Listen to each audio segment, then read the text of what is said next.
बेटी की फिजूल खर्ची। दुनिया की चकाचौंध को कौन नहीं एंजॉय करना चाहता, लेकिन क्या फालतू की मौज मस्ती में पैसा खर्च करना सही है? देखिए जरा। आजकल अच्छी नौकरी मिलना कितना मुश्किल हो गया है। सही कहा, जहाँ भी जाओ तो केवल यही सुनने को मिलता है, फिलहाल जरूरत नहीं है। और अगर गलती से नौकरी मिल भी जाए तो उस तनख्वाह से 2 वक्त की रोटी भी नहीं खरीदी जाती। हाँ यार, ऊपर से रोज सुबह शाम घर वालों के ताने सुनकर ही पेट भरना पड़ता है। अब तो तेरा खाना बिना घर वालों के ताने सुने बिना पचता भी नहीं होगा, है? क्यों, तेरे घर वाले कुछ नहीं कहते? कहते तो हैं, पर क्या करें, कानों को सुनने की आदत हो गई है।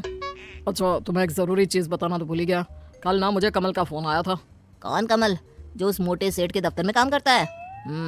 उसने बताया कि उसकी फैक्ट्री में कुछ काम है, उसे आदमियों की जरूरत है और तनख्वाह भी अच्छी है, तो चलते हैं क्या? अरे वाह, पूरे दिन भर में अब कोई अच्छी खबर जाकर मिली है।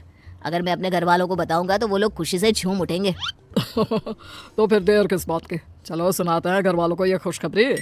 थोड़े दिन बाद दोनों फैक्ट्री में जाकर काम करने लगते हैं और उनको वो काम अच्छा लगता है। शहर की बात ही अलग है।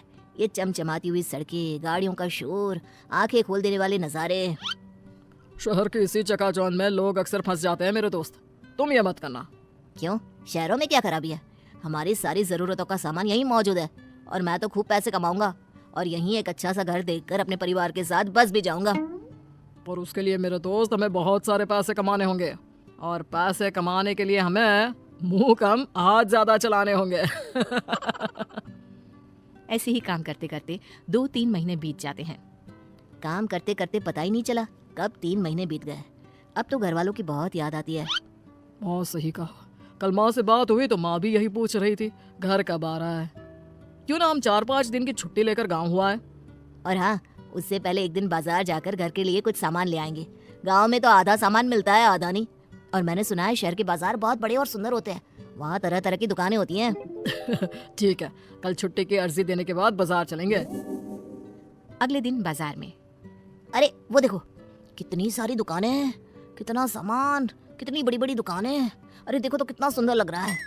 अच्छा, पहले वो सामान ले ले जो लेने आए हैं। हाँ हाँ, क्यों नहीं। फिर उस दुकान से शुरुआत करें क्या? नहीं नहीं, मुझे लगता है उस दुकान से, वहाँ से हमें सस्ता और अच्छा मिलेगा। और तुम्हें ऐसा क्यों लगता है? क्या वो दुकान तुम्हारे रिश्तेदार की है? नहीं, तुम्हारे।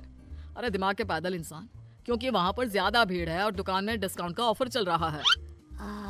तुम्हें तो सब पता है यहाँ के बारे में। अब चलोगे भी? हाँ हाँ चलो। अरे बस भी करो, कितना सामान लोगे? चलो ना, उस दुकान में भी देखते हैं। सारा जरूरत का सामान तो हम ले चुके हैं, अब तुम्हें कौन सा सामान चाहिए? जब हम दुकान के अंदर जाएंगे तभी तो पता चलेगा कि हमारे पास क्या नहीं है। बस ये आखिरी दुकान है, इसके बाद सीधा घर चलेंगे, ठीक है? ठीक है पक्का। अब चलोगे भी अंदर? तुम्हें नहीं लगता कि तुमने आज काफी खरीदारी की है? मुझे तो और भी करनी थी, पर सोचा आज के लिए इतना काफी है। मुझे तो लगा कि तुम थोड़ी देर बाद मुझसे पैसे मांगने लगोगे। अरे वो तो मैं भूल ही गया था। मजाक कर रहा हूँ। फिर कभी आएंगे। आज सच में बहुत मजा आया। वैसे घर वाले अपने लिए तोहफे देखकर बहुत खुश हो जाएंगे। खरीदारी तो हो गई भाई, अब पेट में चूहे दौड़ रहे हैं, चलो कुछ खा लेते हैं। ठीक है, चलो वहीं खा लेते हैं। खाना कितना अच्छा था, मेरा तो पेट फुल भर गया है। रोजाना कैंटीन का वो बेस्वाद खाना खाकर मेरा मुंह भी बेस्वाद हो गया था। आज कुछ स्वादिष्ट खाकर दिल को सुकून मिला। रोज ऐसा खाने को मिले, क्या मजा आ जाए।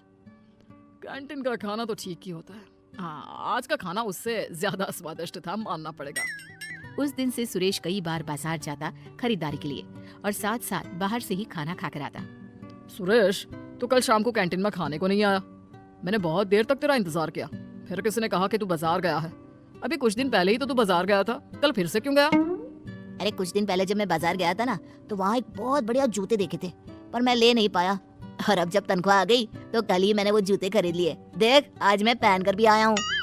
हाँ यार, ये तो बहुत महंगा लगता है। लग कैसे रहे, आजकल ना मार्केट में बहुत चल रहे हैं, ज्यादातर लोग यही जूते खरीद रहे हैं। लेकिन तुम्हारे पास तो जूते हैं ना, तो फिर ये नया जूते क्यों? अरे क्योंकि ये आजकल ट्रेंड में चल रहा है। छोड़ो, तुम नहीं समझोगे। लेकिन तुम अपनी सारी कमाई बेफिजुल की चीजों में खर्च कर रहे हो। बेफिजुल कहा, जूते ही तो लिए और एक आध सामान बस।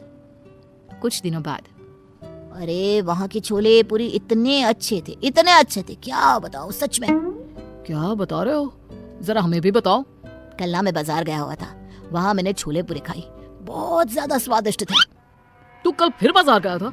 तुझे नहीं लगता तू कुछ ज्यादा ही बाजार जाने लगा है और बेफिजूल की चीजों में अपनी कमाई उड़ा रहा है? अरे तू फिर से शुरू हो गया। तुझे इतनी दिक्कत क्यों हो रही है? तू तो ऐसे बोल रहा है जैसे तेरी कमाई उड़ा रहा हूँ। अरे अपनी कमाई से तो खा रहा हूँ ना। लेकिन अगर तू अपनी सारी कमाई ऐसे ही उड़ाता रहा तो अपने घर वालों को क्या भेजेगा? उसकी चिंता करने की जरूरत तुम्हें नहीं है। बड़ा आया मुझे भाषण देने वाला।